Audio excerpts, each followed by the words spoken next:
Noah's Ark.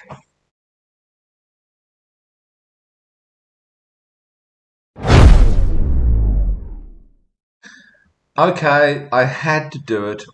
I had to talk about Noah's Ark and how he managed to fit all the animals on the Ark. It's so much fun. I'm not going to talk about all of the possible answers that have been proposed over the centuries for this. I'm going to focus on the one that pretends to be the most scientific. And that's the idea that when God commanded Noah to take two of each kind of animal onto the ark, he wasn't talking about two of every species. He was talking about kind. And this is a higher taxonomical level, perhaps. Obviously, if you go a little bit higher up the taxonomic ladder, up the ladder of classification, then the number of categories reduces. So this is an attempt to try and make the number of animals that Noah put on the ark somewhat more reasonable, somewhat more believable.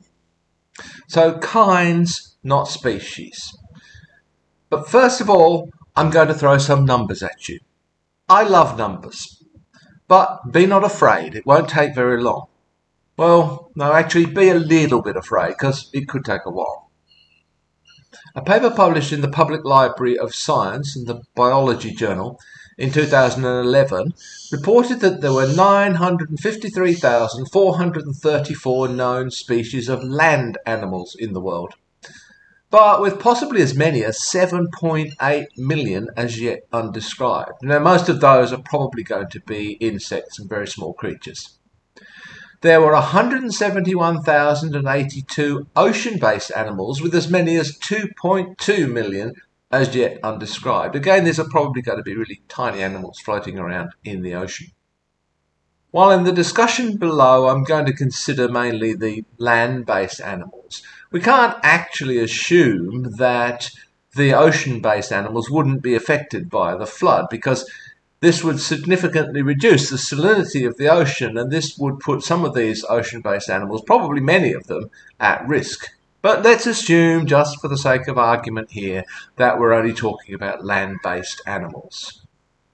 The International Union for Conservation of Nature in 2022 actually gives a somewhat higher number for the total number of known animal species. They say it's around 2.16 million. So, ignoring ocean-based animals, let's say that there are about 1 million land-based animals. Note that freshwater fish and some other animals would be at risk too because of the increased salinity of their habitat, and for a host of other reasons, for example, becoming potential prey to ocean-based animals. So 2.16 million animal species, around about 1 million land species. That's a lot of species. But what about these kinds? Well, the next step up the taxonomic ladder is genus. There are about 240,000 accepted animal genera on Earth. If we assume the proportions are about the same for land and ocean-based animals, that means there are just over 200,000 land-based animal genera. Now, many of these are going to be quite small. Insects, for example. So what about just mammals? Let's just consider mammals for the moment. The total number of species of mammals is around 6,500, and there are about 1,260 genera. Most of these are land-based, but even many of those that are described as marine mammals, they still require land at times. Polar bears, for example, seals, sea lions, otters. Just note also that I'm only talking about mammals at the moment, but we would actually have to include most bird species as well. There are around 10,000 species of birds, just over 2,000 genera. And let's not forget reptiles, around 116,000 species of reptile, or 1,200 genera.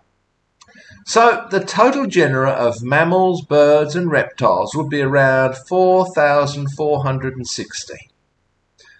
That would mean 8,920 animals above insect size. If we actually add insects to that, well, there are something like 900,000 species of insects. 900,000. There are about 350,000 species of beetles alone.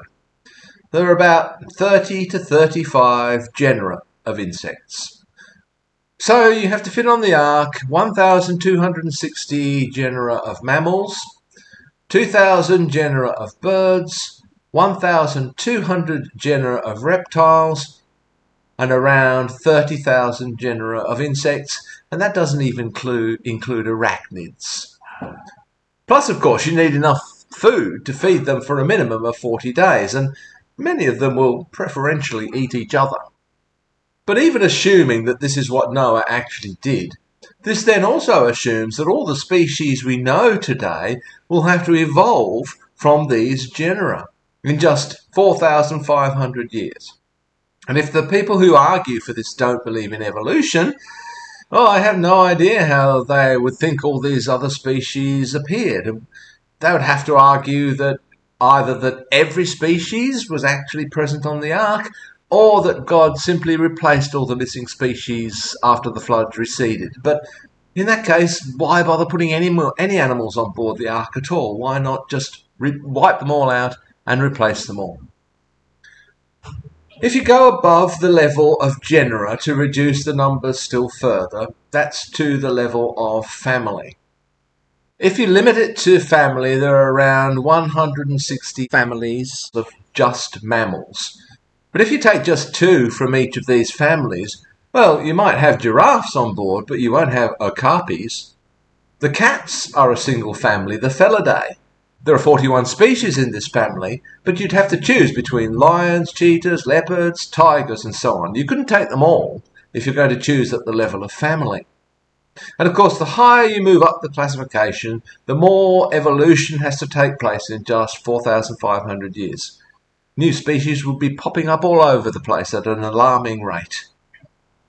And as I said before, if you want to argue that God simply miraculously reproduces all these different species once the floods receded, then there's no point in putting any animals on the ark at all. Just wipe everything out and start again.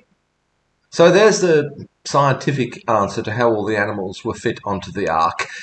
It doesn't seem very convincing to me, even when you rise right up to the level of family.